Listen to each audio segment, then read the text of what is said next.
Welcome to the Beacon House Podcast, recorded live in Knoxville, Tennessee.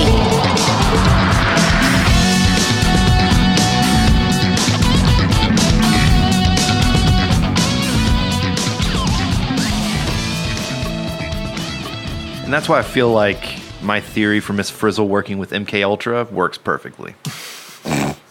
I think the magic school bus was really just an acid trip. Is that why you were singing it earlier? Come on, hop on the magic school bus. They flash some lights at you. Do you have any superpowers? Whatever this is feeling like, it's not feeling like magic, I'll tell you that. But I do feel like I'm on acid now. Thanks a lot for that. You're welcome. You're going to start peeling off the wallpaper in the bathroom? You know, funny thing, we had a song about that. Okay, guys, welcome to the Beacon House Podcast. And I'm Spence. I'm Casey. I'm Hunter. And our guest today is a very, very special friend of mine. So special. Mr. Daniel Wiseman. Daniel, introduce yourself. Hello. Hey. Don't clap for yourself. As Spencer said, I'm Daniel Wiseman, former drummer of Verona, Yes. current drummer of my basement. There you go. That's right. Some of you guys will remember the band that I was in called Verona. Daniel was also in that band. And one of our previous guests, Eric Johnson, shout out, was also in that band. Woo-hoo. And so we're here. Daniel is in Knoxville. What brings you to Knoxville this weekend? I was here for a wedding. Yeah. I was here for a wedding. My I feel like there were Matt Skaperoff. Okay, I got you. I feel like there were a shitload of weddings this weekend. Did you guys see that? Like all over, like everybody I knew was at a fucking wedding this weekend. It's because it was a away game. That's true. If you could call, And next week's a bye week, so it's going to be another big wedding weekend. if you can call it a game. I thought it was solo season. Jesus. Did they lose? I don't watch football. I mean, 38 to 12. Do they always lose? They always lose, right? They always lose. Yeah. we're kind of at that point where they always lose. From my yeah. understanding, when they scored their first touchdown against Georgia, it had been the first time in like 100 minutes playing against Georgia, and it had been 6 quarters, because the last time Georgia played Tennessee was here, and they didn't score once against Georgia in their own stadium. I just want the volunteer fans to volunteer themselves out of cardiac arrest and conniption city and stop caring. I enjoy That's just how me. upset they get. I mean, I it's don't. Very upset. It's ridiculous. They're diehard. Like they fight people because they're so mad. It's true. It's true. The ball's lost. I got to punch someone in the face. Yeah. And man, I think lately, they're not even like necessarily getting that. Well, they don't expect it. They're just going to go, I guess. This season feels like the first time that people have actually just accepted defeat instead of trying to either get up in arms and rage quit or defend the whole time. They will go unnamed, but I've got a dear friend on Facebook who spent the last few years just defending and being like, I used to play and you guys don't know and blah, blah, blah, blah. And he finally was like, we got fucked a bit. All I know is when Tennessee did score a touchdown against Georgia, the Facebook posts were, holy shit, Tennessee scored a touchdown. I didn't think that was going to happen. Oh. Like, that's what people were Yeah, happy about. it's as if they won. Yeah. But And I saw one guy goes, well, they covered the spread at least. That's a big. It's like, that's it, really? So. Yeah, I think in Vegas, the line was Georgia by 5 touchdowns. So a lot of those people lost money. Right. Yeah, and you know what, man? They say that the team's better than what they've shown, and like Fulmer's the head of the whatever. They say they're going to be better. They just need a couple years. But we've been getting that for like 14 years now or something. Something like that. they were really good in 98. You still hang on to that. Yeah, they were great before smartphones. The curse of Key Martin. Shit. Are we going to talk about football? Is that what we're going to do? Is We this a sports we should. episode? It'd Let's be bring great. Daniel on. He knows nothing about football. Let's talk about that. Ladies and gentlemen, we've got Daniel Wiseman here. Why don't we just let these young people go to school and not fucking shit down their necks for not running as fast as you want them to? Well, That's how I feel about it. Somebody's got to pay for the athletic dorms, you know. That's why they got paid to go to school. Fucking A, no kidding. It is. This is another October episode. So I feel like we should get a little spooky with it. And I have a topic. No thanks, I'm not looking for a relationship. I actually have a question for you guys that relates. I just now heard you. Like, I just now processed what you said. You don't want Patrick Swayze to make clay bowls with you? Oh, Get your finger out of that coffin and let's move on. Okay. Patrick Swayze never made a Halloween movie, did he? No, I don't think so. Unless you consider Roadhouse. God, the best movie ever. Easily your favorite movie. Easily, I know. Easily. I know. There's like a favorite movie, and then there's like, well, Roadhouse is actually my favorite movie. But like, if I want to like be culturally Spencer's over here like higher. Princess No, Bride, Roadhouse. Princess Roadhouse Bride, is fantastic. Like I will tell you something. The Princess Bride is probably still my favorite movie. But Daniel and I have talked about this a lot. Daniel has a lot of just kind of like you do about Predator. Daniel can tell you some shit about Roadhouse. Dude, it has everything. Go on, tell It it. has fighting. It has Sam Elliott. It has Patrick Swayze. I'm already. It has romance, sex. It has a monster truck running over a car dealership. Oh man, which is kind of like all the previous things rolled into one. Yeah, Especially romance. I love it. It's up there with Tombstone, and like if I see it on TV, I'm not changing. Quote some of your favorite lines from Roadhouse. Polar bear fell on me. Oh man, there's other ones I can't say. Just as like for the record, this was like every Verona load in. They'd be like, be at Blue Cats at 3:00. And we'd fucking lug all of our shit out of this room into like Rob's Jeep or whatever and drive down there. And the whole time we would be like, I remember you kept going, what was it? You kept going, pain don't hurt. Pain don't hurt. Yeah, I don't fly. Flying's too So dangerous. basically, it's like Hunter with the movie Predator, where he has to say every Blaine tagline. It's like, hey, Blaine, you're bleeding. I ain't got time to bleed. Yeah. Yeah. There's something for everything. Instead of In complaining, Roadhouse. maybe you could help. That's true. He's dug up in there like an Alabama tick. Yeah. My dad took me to Predator in the theaters as a 7-year-old. It's a good man. Wow. Man, I didn't make it through it. It was scary to bring it back to Halloween. I think my first scary movie I went to go see, which I don't know if it would be considered too scary nowadays, but I went to go see Jurassic Park.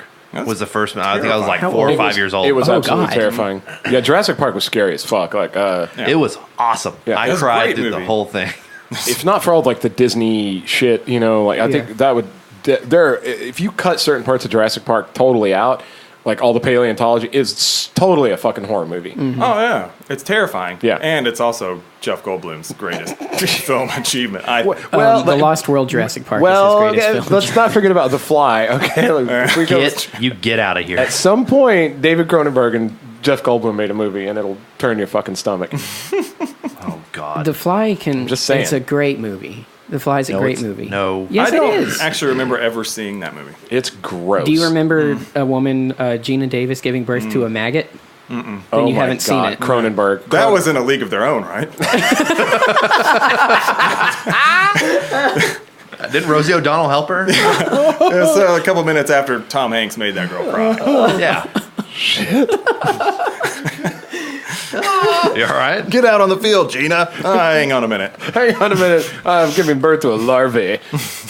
Do you want to? There's no larvae in baseball. It's the truest statement I've heard today. Fuck, I'm not gonna make it through this cast. It's too much.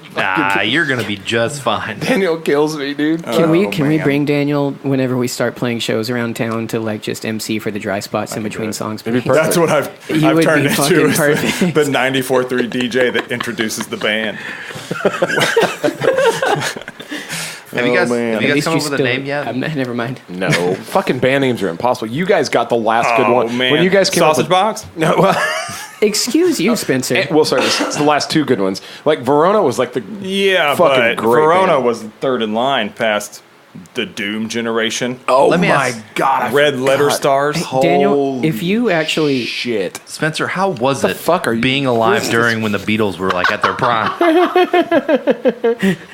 that laugh isn't being mad because you're right. No, I really wasn't alive then. When is the Beatles prime? The 70s. That's a real Ooh, question. suck a dick, Casey. The What about- 70s, yeah, for yeah, sure. go ahead. 70s? Yeah. No, it's got to be 60s. When did they break White up? Album. When did they White break album, up? definitely. Yeah, Beatles, White album. It's the best album.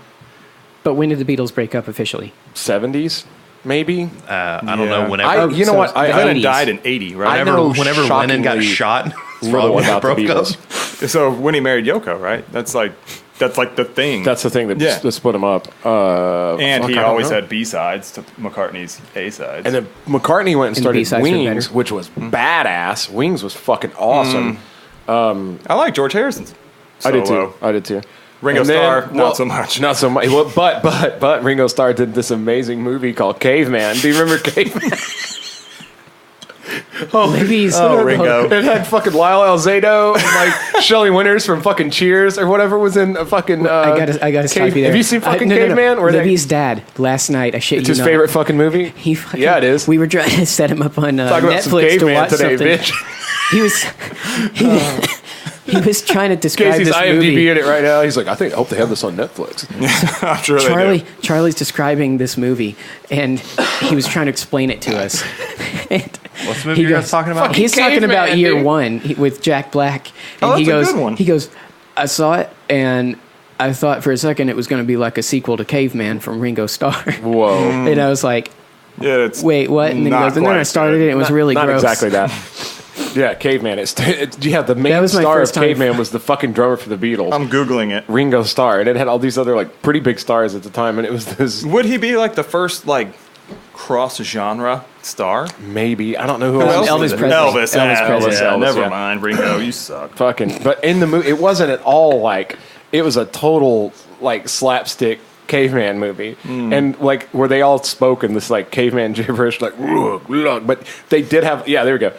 There's the picture of it right there. God. You can't see this, but it's a picture of Ringo And Starr. the fucking animation in it was like stop motion clay animation of these dinosaurs with like obvious like stick on eyes, and there was like a blind caveman that would wander up to them and feel their crotch, and like they would all land and shit. It was just It sounds like it wanted sounds to be terrible. 1 go million watch years BC. Go fucking watch Caveman if you've never seen a prehistoric adventure. You want a synopsis? Yeah. Oh, God. Give us a synopsis, Daniel. Atuk, Ringo Starr, is the leader of a small band of misfit cavemen who are part of a larger community headed by strongman Tonda. Atuk is madly in love with Tonda's woman, Lana. Zug Zug. That's what he says. They have these words like he'll go like Araka is fire, Zug Zug means banging, Kaka is shit. And there's like one Asian guy that can actually talk English, and they go Kaka, and he'll go, guys, it's shit. Dennis Quaid is in it. Fucking Dennis Quaid is in Dennis Caveman. Does he play one of the dinosaurs? The You know what? the less famous of the Quaid brothers. The only thing I have to say about any of this that you guys are talking about is I think Mark David Chapman missed the wrong member of the Beatles. Wow. Man, heavy. Yikes. Oh, yeah, Well, I am the villain of the podcast. I'm supposed to say these dark things. I'll say this: you should go watch Caveman because I guarantee you it will instantly chart Look at in this guy. above a lot of movies you've talked about on this podcast as one of your favorite. Have you heard No, it of won't. Cork Hubbard? Because he played Ta. Yeah, Cork. I've never heard I of that love guy. these names. Oh, dude, just go anyway. Caveman. Anybody that's seen Caveman right now is going fucking crazy because they Yeah. know the magic that is It's Caveman. amazing. It's no Roadhouse, but It's true. I mean, Daniel makes very strong arguments for Roadhouse. If you're Fantastic. thinking Roadhouse isn't that great, talk to Daniel and he'll go, well, what about we this? can watch it together. Yeah, I can do a commentary. yeah. And you'll be like, shit, what fucking I've seen Roadhouse recently, and I thought about Yeah. you the whole time. And Have you every seen Roadhouse 2? I don't know if I I saw it. haven't. Electric Elec- Boogaloo. Do it. Well, Casey, what did you want to talk about? Sorry, we got derailed. sidetracked. Actually, what I wanted to talk about was the last time you guys were genuinely scared. I'd have to think about it for a second. but- Like, at the risk of making, like, I want to just make all these jokes, but, like, every day when I wake up and, again, And I'm still alive. more What does life today entail? piss. What do you mean? Like, give us It can give us a be- it little can- bit about So it can be anything related to like the paranormal or like just a weird incident. like that how happened to scared. you Like as if a somebody kid. pulls out in front of you in traffic, you get scared. You Yeah. go, oh fuck, I almost had There's a wreck. different kinds No, I of mean, scared, like- Yeah, too. yeah, absolutely. like legitimately terrified. Imminent life or death danger. Yeah, like a situation. It doesn't have to be life or death, but just in a situation where it lasted more than a few seconds, where you were like, legitimately scared. And you're like, oh shit, I need to think about and it. it like One time, stuck with you. this is not the last time, I'm sure, but when I was too old to have done this, I was in high school and I was leaving my room in the morning. I slept in the basement. That was where my room was. And through the to get upstairs to leave, I had to go through this dark, room where my parents decided to store, everything that they had. And I always got scared to walk through it, even though I was 16 years old. And the light switch was on the other side of the room, so I had to walk through in the dark. And I walked through, and I was just for some reason, thought there was someone in there. Yeah. And I kicked my stepdad's scuba tank and opened it up, and it hissed and shot out. And I just like ran up the stairs, screaming. I was screaming, bloody murder, screaming. I thought that there was a banshee. I think Shit. even today, if I'm in a downstairs, no matter where it is, if there's a situation where I have to turn off lights and then run up the stairs, I always run up the stairs. I turn off the lights and run up the stairs like there's something chasing me. Oh yeah, absolutely. Or when you need to put your feet out of the blanket when you're sleeping. Like, for some reason, as soon as you put your foot out of the blanket to get cool, there's like a demon just ready to eat it. There's actually a thing on the like a GIF or a video on YouTube that you can find where it shows this girl and she's laying in bed and she like puts her foot out and this hand, like this big nasty claw, comes out from under the bed and goes to reach and then she puts it back under the blanket and the hand's like and like shows anger and then goes back under and then she does it again and it just keeps going back and forth and every time the demon's like snaps his fingers like shit, foiled again, can't get under that blanket. I saw something like that. God, I don't even remember what movie it was. It's like one of those flash of movies when you're a kid and you have no idea what it is. It was a little girl with her arm like hanging off the bed, and she thought that her dog was licking her hand under the bed, and it panned down, and it was this old man. That's a creepypasta. That's so gross. That's a creepypasta. Is it? Yeah. Is it? Yeah, I mean, it probably came from a movie. Yeah, I don't know. Well, there's a very old urban legend story of a blind woman with a dog, and she every night before going to bed, she'd always pet the dog, and the dog would lick her hand. Then she'd go to bed, and she started hearing like dripping coming from like the attic, and she was like, "Oh my god! Like I gotta get this leak fixed." And then she realized after a few days of it not raining, the drip was still happening, and she was like, "What is this noise?" And she like pet her dog. And then turned out that the dog had been murdered by whoever broke into her house. No. And every night before she went to bed, like the dude would lick her hand so she'd think the dog was still in the house. Wearing the dog skin. Yeah. So when she pet him, it felt like the dog. She fills his bowl up. You look weird. She's like, yeah, Spot keeps talking to me. He keeps saying something about lotion and a basket. I don't know. Have you guys seen the video of that guy that thought he had a ghost, so he set up hidden cameras and shit, and he got footage of this woman who I guess was homeless and had broken into his fucking house, and she was staying up in the attic, and when the family went to bed, she would lower the fucking ladder and come down and eat whatever she was going to eat for the day and piss in the sink and then crawl up back into the attic and just terrifying. Go to sleep. That's my worst nightmare is having a fucking homeless person living in my house where I'd wake up in the middle of the night and they'd go, "Hey, can I have $1?" And you just kind of have to give it to him. No, I don't. To get him to leave the bedroom. I do that. They're like, "I'll just stay in the room." I give him $1. Here. You should look it up. It's really unnerving. She apparently was never going to hurt them. She was just like freeboating, but it's still creepy as fuck. Are you sure it wasn't Dennis Quaid's brother? Randy Quaid? Was it Randy Quaid? Shitter's full.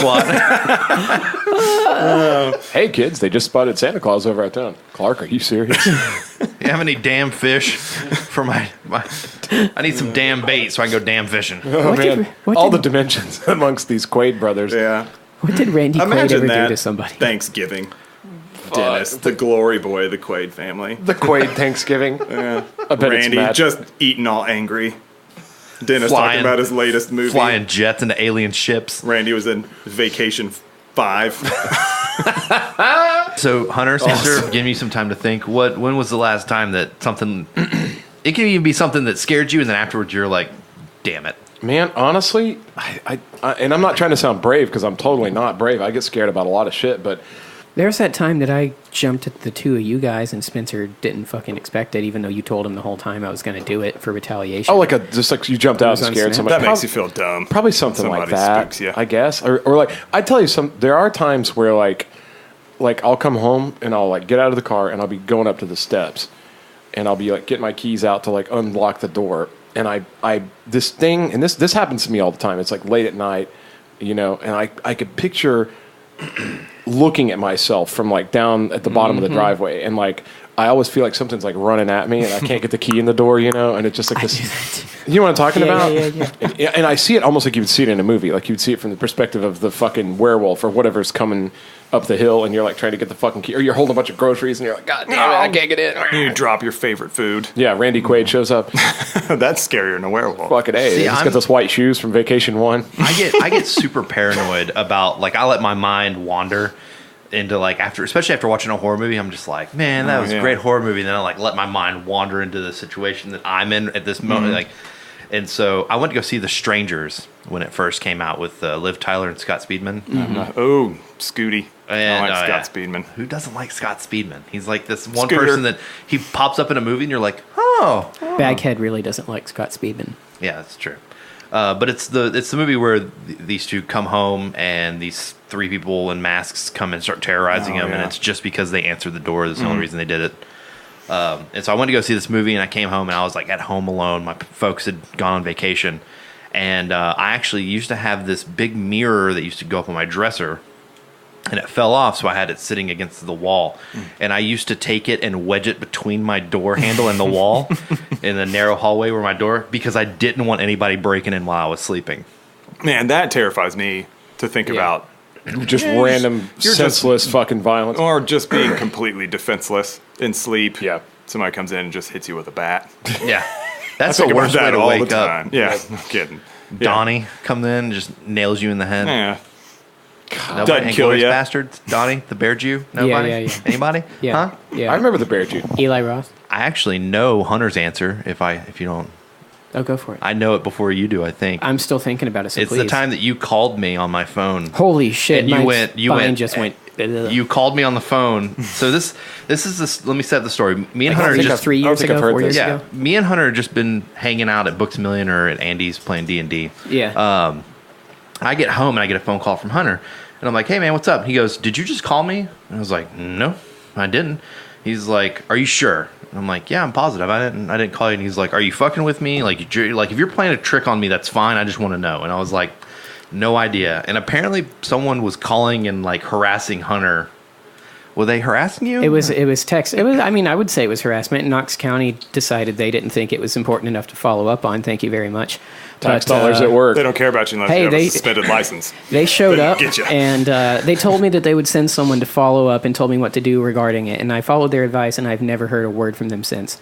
But no, I got a random text message, and it was... From Casey's number? No, it wasn't. I thought that somebody like star 69 and was fucking with me. Oh, I okay, called all my okay. friends. I called my ex because I was newly broken up at the time, and I was like, hey, you know, if you're mad, like, I get it, but this isn't funny. And she was like, I swear it's not me. So, but whatever happened, like, somebody was texting, they were like, hey, what's up? And I was like, I don't know who this is.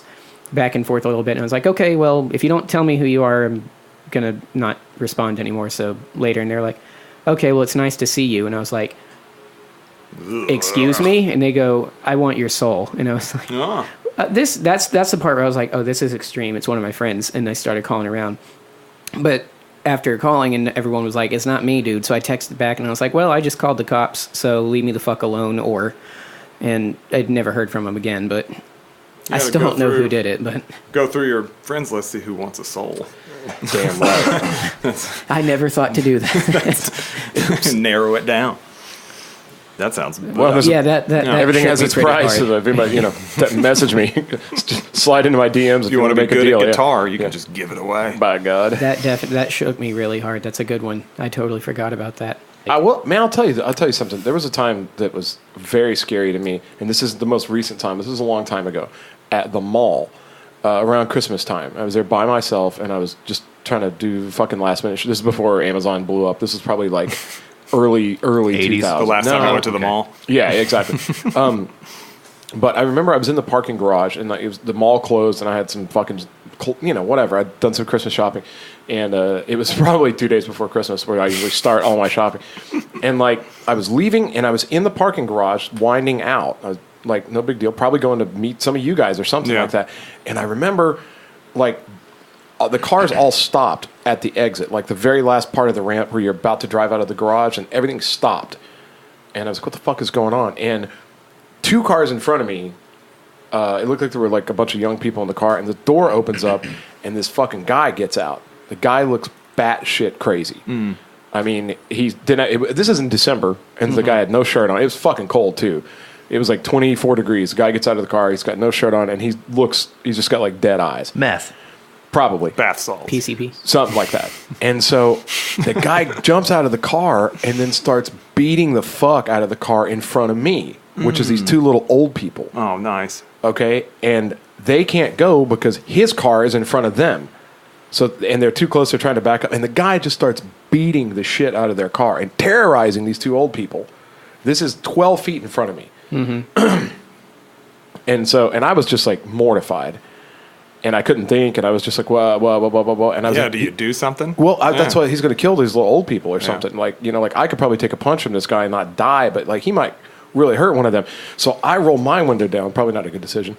And there's cars behind me too. Like there's just a whole row of cars. And the guy, I go, hey man, I said something to the fucking guy. And so he looks up, he sees me. He starts heading for me. It's like a zombie. Yeah. At this point, like somebody else in the car he jumped out of has moved the car over a little bit so the old people can get out. And the little two old people fucking drive off. And his friends start yelling at him, and they start saying things like, come on, get back in the car. These aren't the people you think they are, or something like that. Well, the guy's fucking up. The guy comes over to my car. I roll my window up. I'm getting ready to drive. The guy fucking rears back, kicks my passenger window, or driver's side window. I think it's going to break. Somehow it didn't break. That was my old 97 Kia. It's a Kia, man. Fucking, and like, and I was plastic. So the guy, he gets mad, and the guy was pretty big too. And like he gets mad that the window didn't break, and he rears back to kick it again. So I fucking roll. I didn't have power windows. I fucking roll the window down real fast, and the guy goes to his whole leg comes in the car. Grab it, just drive. I should have grabbed it and just stepped on the gas. Oh yeah, and absolutely. Just drug the guy's whole fucking face off. I really should have. I should have just fucking rolled the window up. What did you do though? Well, I grabbed the guy's fucking leg, and because I grabbed his leg, he kind of fell down. And I put his leg out the window, and I tried to, I don't know. I was panicking at this point. And I'm not trying to make this sound tough at all, because I was not a tough guy in this situation. And I yelled, I said, I don't fucking know you. And the guy kept looking at me, and he kept saying things like, he was one of those guys. He was just like, how you like me now? And like all this. And I was like, and the guy was gone. Yeah. So the guy rears back to try to punch me. It was a complete stranger. Mm-hmm. He fucking, and he's fucking blasted. So his fist comes in the car.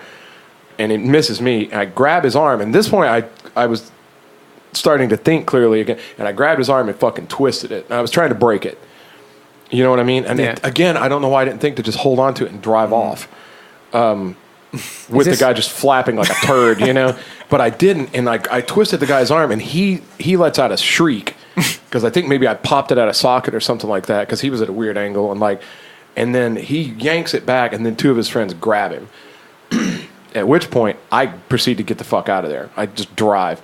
I look back, and the guy's broken away from his friends, beating the shit out of the car behind me. And he actually breaks their windshield by hitting it. And the guy's hands are just bloody pulps at this point, because he's just beating on cars. And so I drive out of the garage, and I go, fuck, what about these other people? These are just shoppers. This guy is fucking terrorizing the garage. So I real quickly drive around to where like the security place is, and I go, dude, there's a guy in the garage who's fucking, this guy is going crazy. You got to get over there. And the lady, she's the security guard, she was right back there with me. So I get in the little fucking Bronco or whatever it is, and we're riding back to the garage. By the time we get back to the garage, there are 8 cop cars. Oh man. And fucking all these cars are lined up right outside that this guy's beat the shit out of these cars. Broken windshields, broken mirrors, windshield wipers torn off, whatever. And so they've got them all lined up because I guess they're going to prosecute. And they've got the dude in the paddy wagon. And the fucking paddy wagon is swaying back. The guy's so fucking amped up. And I'm sure they probably tried to tase him. Or it didn't do anything.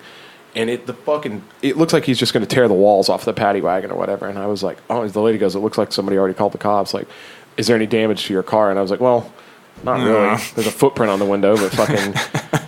Next to the other one. But that was fucking scary, because that was really like a crazy person trying to kill me. Mm-hmm. Like right there. He was in my car with me.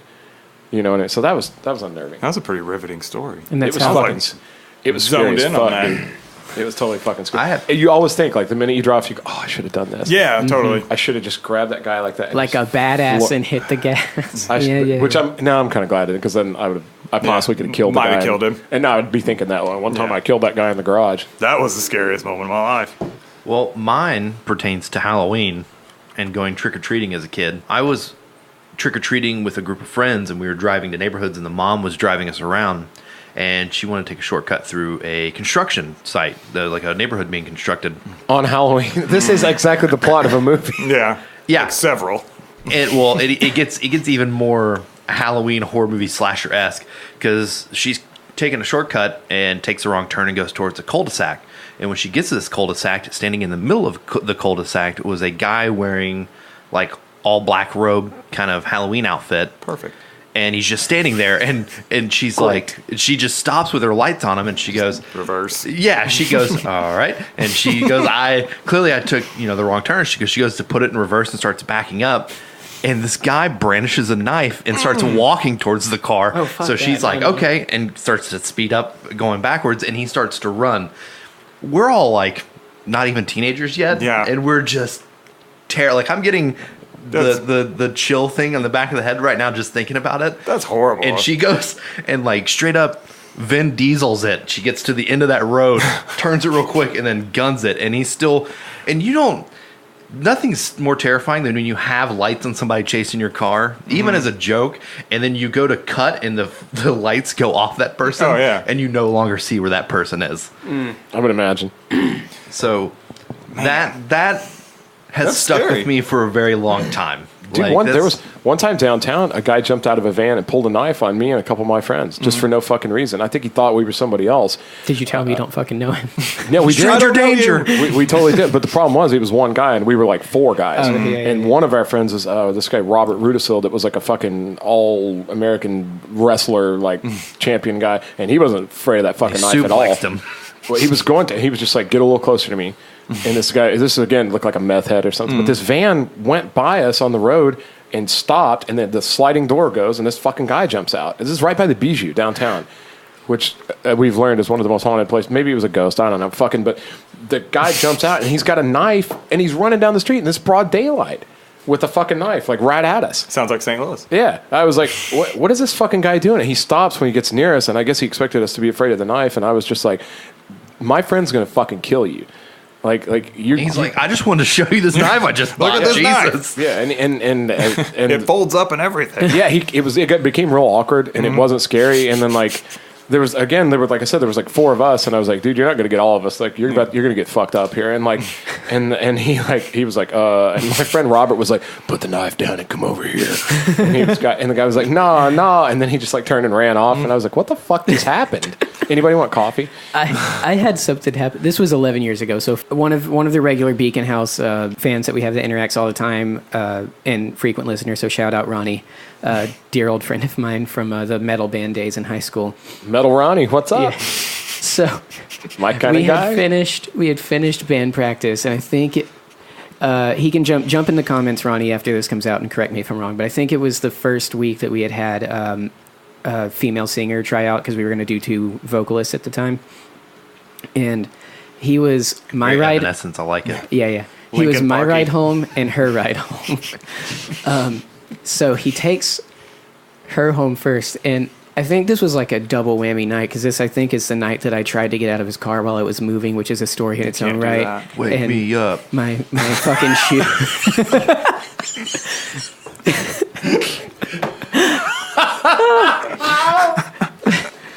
My shoe had gotten caught under his tire and dragged across the road for like. Oh, that hurts. It did not feel good. So he takes. Everyone's like, "Are you okay?" I'm like, "Yeah, I'm fine." So, which was not true, but I didn't know it at the time. Adrenaline. So Yeah. we take the singer home first, the female singer, and we drop her off. And as we're leaving, Ronnie like slams on his brakes. It's pitch black out now, so it's just street lights. Slams on his brakes in the neighborhood. He's like, "What the fuck was that?" And I was like, in pain and everything else. What? And he goes, "Hold on," and just drives back around. He's trying to describe. He goes, "There was something in a window," and I was like, "Okay." So he turns around and does another loop, and there's this figure far away in one of the houses, just a person. You can see the whites of their eyes unblinking, just staring through the window at the car. And we both start to like freak out and piss ourselves. And then cooler heads prevail about 30 seconds later, and we realize that it was a Homer Simpson standee that someone had phased out. That guy doesn't blink at all. Why's he got a donut? He's just eating a donut. I had no idea where that was going.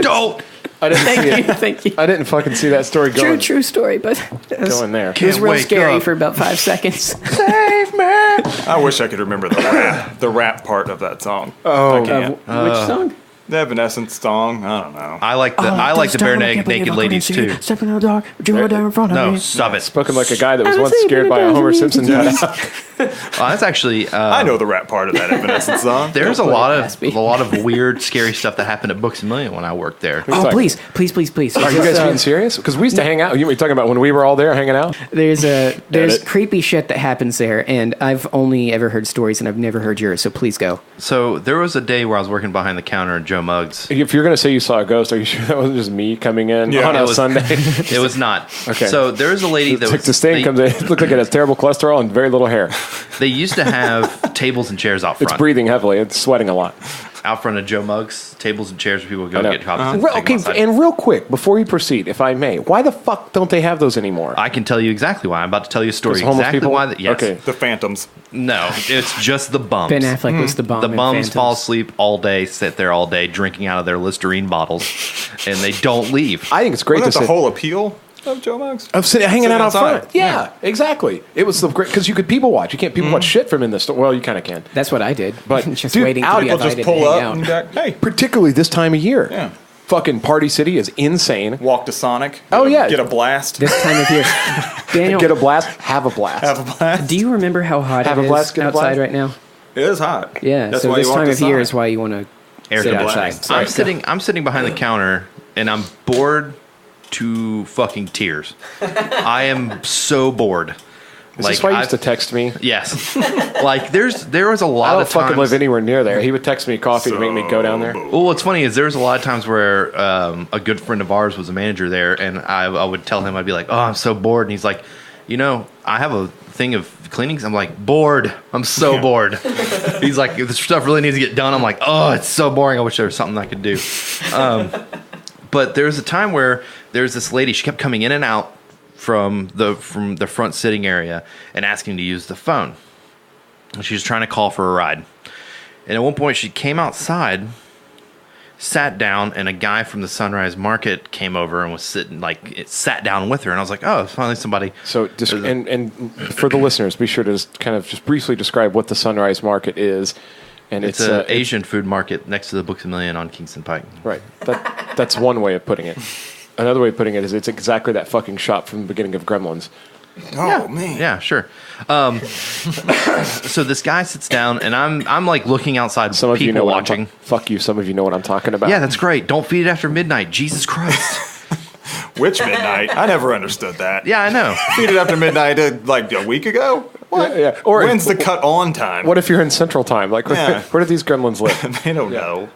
Sorry. So I'm bored out of my gourd. I'm like, I wish something. that plot. I wish something interesting would happen.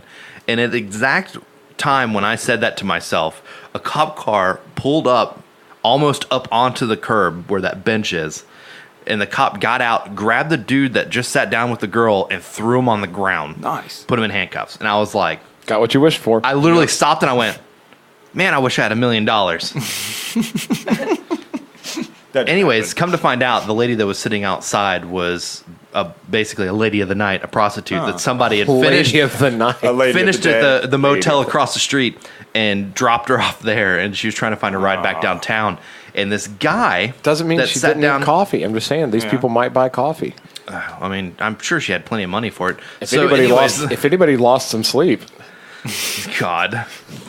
So come to find out, the story is that this guy was dating a girl from the market next door, and they'd just broken up, and he went over there and brandished a knife on her and was like, hey, you're not leaving me. And she was like, you got to get out of here. And like he left all in a drunken tizzy, sat down and started showing the prostitute the knife, in which turn she was like, hey, I got to go inside real quick. I'll be right back. And went in and called the police on one of the times that she used the phone. And at that point, she told the cop, this guy has a knife. And, you know, she went back outside and sat there. The cop showed up, threw him on the ground. And it was like a fucking butcher knife. I will say this: that's one of the milder things I have seen in front of Books a Million. Oh, it's... Yeah. Like, in all the years we've been hanging out there, I have seen some. That's why it sucks that there aren't tables out front anymore, because you see the greatest shit. Yeah. You remember Dumpster Wolverine? Dumpster Wolverine. Yeah, the guy what people, if you don't know, the Books A Million right there is right next to the interstate. And so a lot of the times people will pick up hitchhikers and drop them off at the next easiest exit. And right there at Gallagher and Walker Springs is an easy exit. Also, there's a huge Walmart behind there. Where and a Pilot where they just all love homeless people and hitchhikers. That's it's whatever. So what? If you want your credit card stolen, go get gas at that Pilot right there, because every single one of their pumps has one of those fake card readers on it. I pull on them before I do it. I do too. If they're not flush into the wall, I tug on it. I also hit clear every time I'm done. Fucking A. I'm safe. The Dumpster Wolverine was a guy that came in, and he was wearing, it was in the middle of winter, he had a tank top, he had like this Wolverine style haircut, and he had like a army bag, and he smelled like a fucking dumpster. Like Wolverine. And the people who worked there at the time, who were big comic book fans, were like, holy shit, it's Dumpster Wolverine. And he fell asleep in one of those gray cushioned chairs, and we tried to wake him up for hours, and he would not get up. Sounds reasonable. Dude, I've seen one of the first crazy things I saw out there. We were out in the front of those tables one day just hanging out, and we would hang out there pretty late. In the summer, we would actually sit out there till the place closed, and then keep sitting there. Yeah. Play fucking cards or do whatever. And like, God, you guys are so cool. Dude, I remember a guy came out of the store, and Josh Wright, our friend, shout out Josh, who worked there at the time, he was a manager, came out and like... That's so weird. It must be the one that had that cleaning list for me. Fucking, he apprehended the guy, and when he like came out the door and he goes, hey, stop, like the guy had shoplifted something, the guy's pants fell down, and a whole set of wind chimes fell out. This is fucking true. Why do you need to steal wind chimes? Hey, how are you going to smuggle wind chimes out? The guy was hammered. On your dick, obviously. The guy was hammered. He had some big tie it up, knot it. He went in there and bought a big fucking wind chime, like 3 feet of just wind chimes in his pants, so you could hear him go. He set up like a fucking Christmas tree going through the store, ching ling ling ling, and Josh just followed him out. And I guess you can't put the fucking hit on somebody till they get out of the store. So once the guy exits the store, I know. Then I was like, it's loss prevention. That's when they always got me. So the first thing I saw was this guy's pants fly down and fucking wind chimes go out everywhere. And then from there, dude, I've seen all kinds of crazy shit out Imagine how upset he was. He was going to surprise his wife with a wind chime. Yeah, when he sobered up and figured out how to get home. I got hit with the Notebook book once at Books A Million because the guy was trying to shoplift it. He was trying to get out with that book and go out the Books A Million door, or the Joe Muggs door. And I was sitting there talking, I think to you or somebody, because I used to walk around and talk to people when there was no one to make coffee for. And I had my back to that door, and the alarm went off, and then I just felt a thud on my back. Just like, and I turned around. And all I see is I look, and it's the Notebook. I see Ryan Gosling and whatever her name is. What is happening in someone's life where they need the Notebook so bad they have to shoplift it? There's libraries. Just go get it. I went outside with the book in hand and went, bro, I'll buy it for you. It's a good book. Come back. It's only $6.99 paperback. It's fine. Well, speaking of Books A Million and speaking of all the crazy things, we and I have had many days out in front of Books A Million. That's kind of how Verona came to be. Oh, yeah. In fact, I believe the first time I officially met with you and Rob, shout out Rob Bennett. We need to talk about Rob. Yeah, we can talk about Rob. Fucking was at Books A Million. Was at the Joe Muggs coffee place right there. That's sort of where we wrote lyrics out in front of there. I did a lot of like tattoo magazine looking. Oh, dude, they had so many good ones. That's right. They had all the tattoo magazines, all the magazines in general. Have you got any new ink since? Got some for my kids. Fucking awesome. You can't see them. I think I saw those. I think I saw those online. It's fucking cool. Yeah. They're fun. Daniel held his hands up, and there were tattoos on them. There's tattoos on them. For those of you that go can't look see on Instagram, you bums. You Go, probably yeah. will remember this. There used to be a fucking. In fact, there have been a whole bunch of these weird buffets right next to Books A Million. Oh yeah, like the other Old Country Buffet. Yeah, Food Barn Hills. poison. Yeah, and they called all the people who worked there. Apparently, all these people would go to Barn Hills Buffet and just load up and then walk into the bookstore and wind up going to the bathroom and just destroy the bathrooms. That's a great bathroom. Yeah, it's. I've used that bathroom a lot. No, they're not. Oh, they have never been good. Apparently, they haven't been clean since the 90s. They retain character and flavor like a cast iron skillet. You don't have to share it. It also feels like you've been hit by a cast iron skillet when you go to the bathroom there. But apparently, these people would come over from Barn Hills and just destroy the entire thing. And it was called. They verbally, like they would go, oh, this guy's going to come in here and Barnhill it up. His Barnhilling It's a again. verb. Oh, Barnhill bomb. They'd see a fucking guy walking by, he just came from Barnhills. Barnhilled. Let's get the cleaner. Here comes the food poisoning. Yeah, get a box of Comet. Fucking. So I Get heard a box of Comet for this toilet of vomit. Spencer said something a minute ago about you guys would hang out outside and write lyrics for Verona songs. What was the writing process like? Oh man, it was all about girls. There's a lot of porn involved. There was a lot of broken heart garbage. I thought, and you know what? Like being 20-something and just being sad about nothing. I gotta say, and this is, I apologize if this sounds like, fucking like I'm tooting my own horn. I thought we did a really good job of it. When I hear about somebody's band, when I go, hey, your friend's got a band, they're writing all these songs about like heartbreak and love, and I go, oh, give me a fucking break. Because we listen to Butch Walker, man. Yeah, and like, dude. It's because we ripped off Butch Walker all the time. Well, and the thing was, I remember you guys are even like, I remember you were talking about the band names, and we were kicking around a couple band names, and I remember talking to Rob, and he goes, well, we could just call, Daniel and I were thinking about calling the band Verona, and that's from like Shakespeare, and that's actually just about how bad love sucks and stuff, and I was like, fucking A, that's great, and it's and it turns out, do you remember there was another Verona?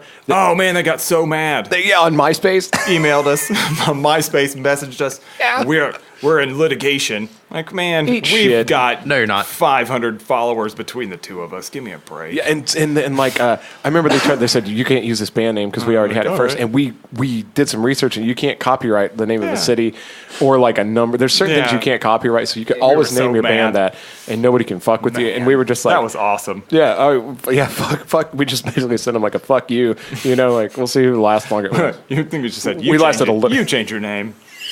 They're probably still a band. Yeah, still angry. Yeah.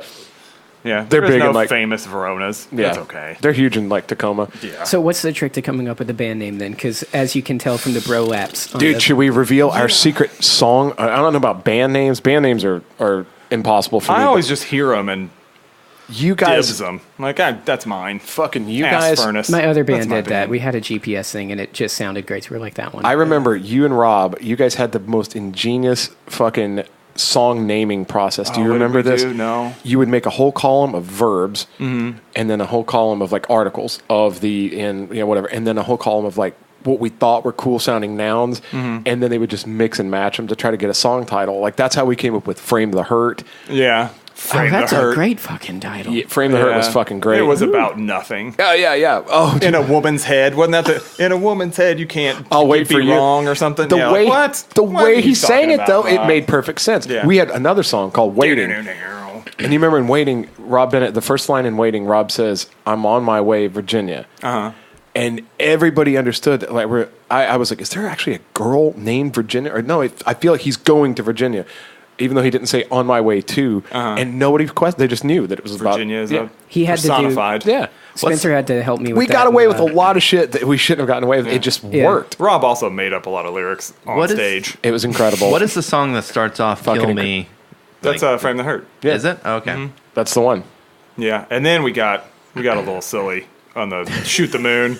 Hats off to Herald Square. What? Yeah. Come on. That's a great title. Hats off to Herald Square. Shoot Rob the Moon. lived in New York for 3.5 weeks and wrote a song about it. I actually have both CDs like 6 in months. my car right now. Do you? I The have. last one we did, I listened to it. Reverb Nation is the only one. Is that where we play So I have songs? to go to it, Google it, Reverb Nation, Verona, and then find it on Chrome on my phone, and then play it through my car because we have no way of listening Right, to our right. music I at bugged all. the shit out of this guy until he gave me a burned copy of "Shoot the Moon." I don't even know that I It's have not "Shoot the bad. Moon." I do I now. guess it's in my iTunes, maybe on my computer at home. I know I don't have. Remember it on my writing phone. that song? In Holy shit! In Rob's Plantation Manor apartment office. Yep, I What's do, and I remember performing it live too. Wow, man, Which was at tricky. World Grotto. Will you put the At World CDs fucking on Grotto. my iTunes It as a was wedding bad. gift? Yeah, No, it was super that way. tricky. Do you remember the No. butterfly?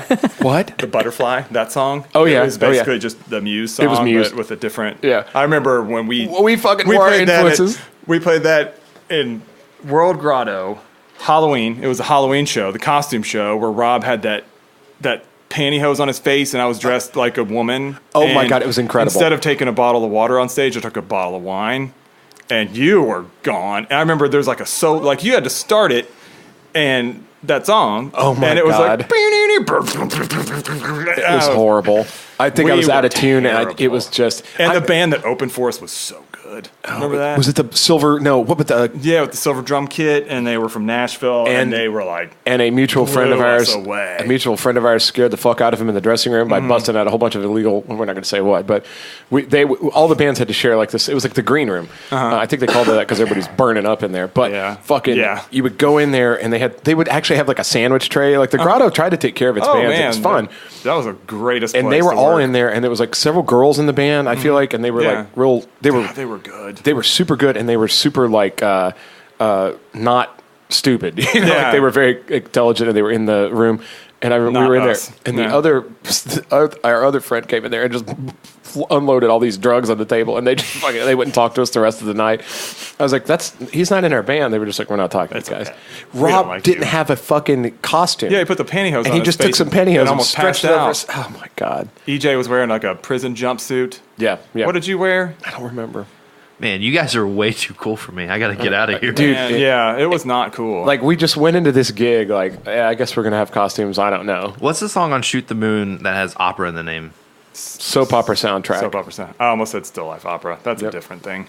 I can't remember if it's that song or that was when we had Matt Ross and Dave Davis in here screaming. Everybody shouting. Yeah, right here, literally right here where we're sitting right now, chanting vocals and stuff. And that was great. That was back when there was actually a scene. Yeah, and there were other bands. It was good. Oh yeah, it was so. Is there good a song on then. Shoot the Moon that has the word Fitzgerald in it?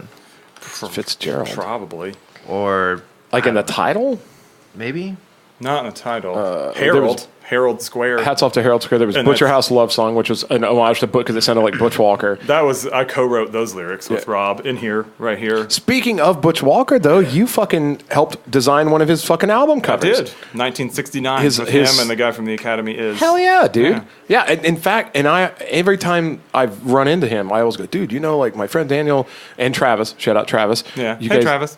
Hey, Travis. I think Travis listens. And they like, tell us a story behind that. You guys got a picture? It was a contest. We took a picture in, there was a contest by the media, like the PR company that they had. Yeah. So we didn't get paid for anything, obviously. Sure. Why would we get paid to make art? And I made a logo, and we spray painted on the Long Branch Saloon bathroom wall. Remember that bathroom? Had all that crap, like, all over it. Oh, it was and we took, like, a picture of it. Like with the urinal in it. It originally had like my arm in it with tattoos, and they like cropped that out. They were like, nah, that guy's arm looks weak. Yep. And then we won. That was kind of cool. It was cool. Yeah. I'm sure we've got a couple more. We've got all kinds of Verona stuff. God, talking about that recording process, that house in general. Oh, on the remember EJ we made episode? that practice space and you guys stirred the cement with your fucking arms. We tore a garage door. Like the lawnmower garage that John Lumen had in his house. And we tore it off the wall. And then we covered it with cinder blocks. And we made essentially like airtight chamber. It was a pressure that we cooker. Smoked in constantly and played music and just about died every Wednesday and Friday. It was like... It was awful. Like we're building a wall. Should we put a window in it? Nah. Who needs a window? Yeah, we decided when we have these cinder blocks. The fucking house where we made this crazy recording. We decided we're just going to rehearse downstairs, and they did. They built this room, and they like walled it in, and like it was so humid. Fun. Though. It was a lot of fun. That house was fun. We had some parties there like I've never had. In my Let's life. tell this story. Let's tell the story of the CD listening. Oh man, where Rob got all mad. You and Keith Wallen. Shout out Keith Wallen. Yeah, hey Keith. You guys were fucking sitting together downstairs talking, and Rob's like, it's like CD release. Back up. We decided that like we had recorded our CD. And we knew that we could get like one of the songs on the radio or something. We were trying to pick what was going to be the single. We had our interview with Oz. That's true. Shout out Oz. So many shout outs this episode. I can't keep track. We fucking we went on. It had to have been MySpace at the time. Yeah, there was 200 people there. We invited all these people to come over to the house, and we were going to have this party. And we didn't put any brackets on it. Like we didn't put any age restrictions, but there was like fans, like parents with like kids there. Yeah, parents showed up with like even maybe like 10 or 11 year old. Yeah, it was not the environment for. Yeah, and we had all this alcohol, and it was like, whoa, this is bad. And Rob And Tater showed up. Tater I'm sure- produced the album. yeah. He was there. He was at the helm of this whole nasty process. And like we invite all these fucking people. So tell it from there. So we get And all then these Rob's people. like- They show up on the day of the thing, and then we're trying to conduct this Yeah. weird party. Daniel, you tell it, but I'm gonna. Yeah.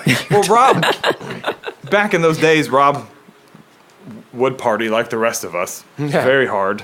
But Rob has this like control freak, like professionalism in him, which is why he's a good business owner now. He was But the leader, yeah. It would like come out every now and then, and it came out, and he went up to the loft. This house was like, like had a 30-foot ceilings, and there was like a bedroom loft that looked down on the living room, and we're all standing there, sitting there.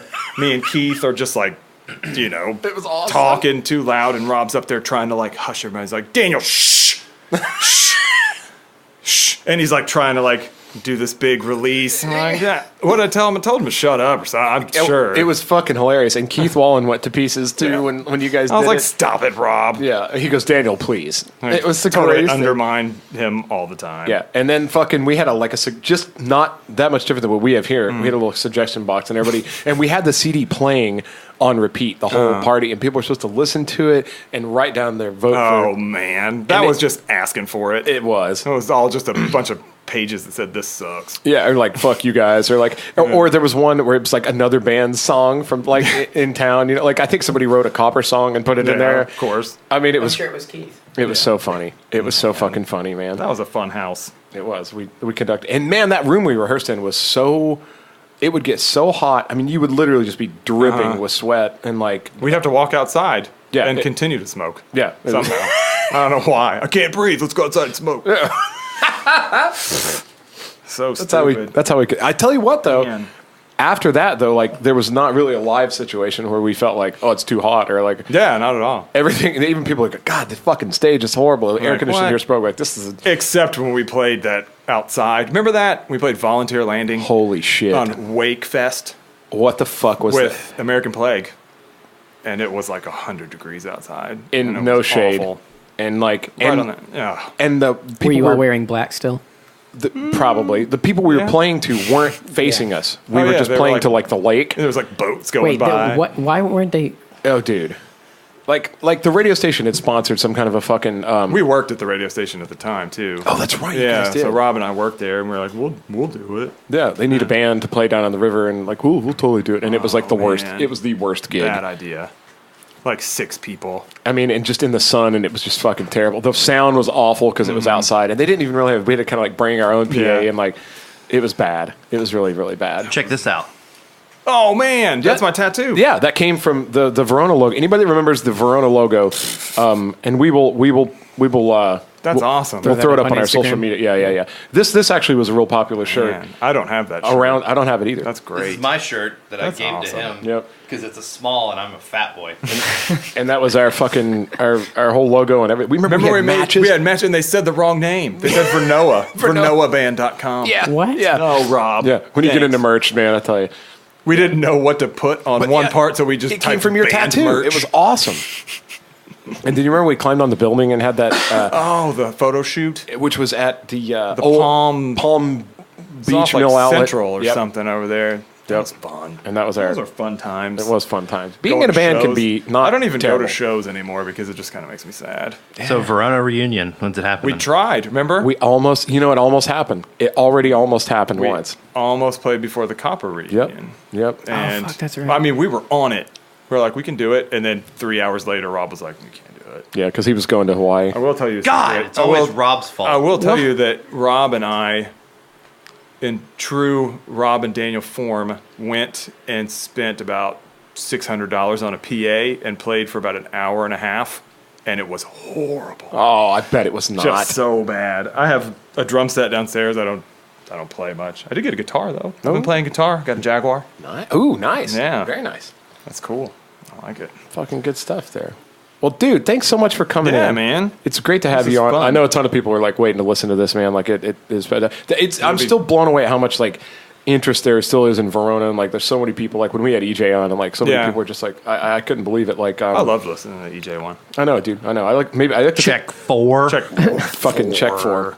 All right. Well, listen. So I tell you what, Daniel, before we go, why don't you tell everybody where they can find you on social media and the things that you're up to these days? You do a lot of illustrating and stuff? I do. I didn't talk about it much. You can find me on Instagram at D_Wiseman. That's D_Wiseman. Follow me for children's book illustrations. You can find my books. I illustrate kids' books. If you have kids, you can get them for them and read them to them. And I've seen your illustrations, and they're fucking fantastic. Thank you. Yeah. Did you have anything to do with the children's book Go the Fuck to Sleep? I did not, but I think about it every time I try to put my kids to sleep. Just like, do it. Just go to bed. Man, talk about being scared, taking it back to there. Have kids. Oh, dude. They'll just be in your doorway in the middle of the night, breathing. Just like looking at you. And then they pull a knife out and... Yeah, no, they just have to pee. But... they pull something else out. Something they can't do by themselves. You have to help them. But you just wake up with a kid on your face. My niece apparently growing up would not want to disturb her parents but need something in the middle of the night. My brother said that they could, flip a coin as to whether or not they'd wake up at 3 a.m. And she's a really pale girl at the time with long dark hair, so think Ring, just standing right over the bed looking at him. They have no concept of being terrifying. Shit. They just do it willfully. Yeah, my son scared me several times. Honestly, the last time I remember being frightened, and it was unjustifiably, but my wife and I both was when he transitioned from a crib to a toddler bed. Uh-huh. And we were like, I was afraid to go to sleep because I was like, he's going to come in here. Why would I be scared of that? There's no reason to be scared of that. He's 2 years old. And I couldn't sleep the whole night. I was just waiting for him because I knew it would scare me. I knew I'd be scared when I woke up. That's awesome. With him there, so I didn't go to sleep. I feel like that when I know Casey's coming down here to this room. I can't relax. Oh, man. Hunter, you wanted to plug something? Yeah, go for it. Oh, yeah, shameless plug. Okay, so... or shameful, however, what. Shameful, yeah, it can be shameful, that's fine. Yeah, give us some background music, Casey. So, Beacon House is... Wait, go. You turned the volume up too much. Sorry. Oh, God. Beacon House is friends with another local podcast here, so we wanted to give them a shout out and drive some traffic their way. I had to be there. It's called the Players Tavern. These girls are really sleazy. You can find them at theplayerstavern.com. They're a Dungeons and Dragons 5th edition podcast where you can hear them playing. It's edited real well, so there's no weirdness in between stuff. You're just getting the story, so it's like a radio play that's acted on the fly. And you can find them on Facebook, Twitter, Google Play, and iTunes and Spotify and all that, YouTube. So playerstavern.com, and they have links to everything there and entertaining pictures of the whole crew involved. So Okay. Just go give them a shot and see what you think. Spencer turned me down. It's not fair. Literally halfway through singing my song, I looked over and watched him diddle the fucking... People can still hear me, Spencer! Okay. Anyway, well, why don't you tell them where they can find us on social media, and then let's wrap this train wreck up. You can find us on Instagram and Twitter at The Beacon House Knox. You can find us on Facebook at The Beacon House Podcast and on YouTube at The Beacon House Podcast. I really just wish we talked more about Roadhouse. Oh, my.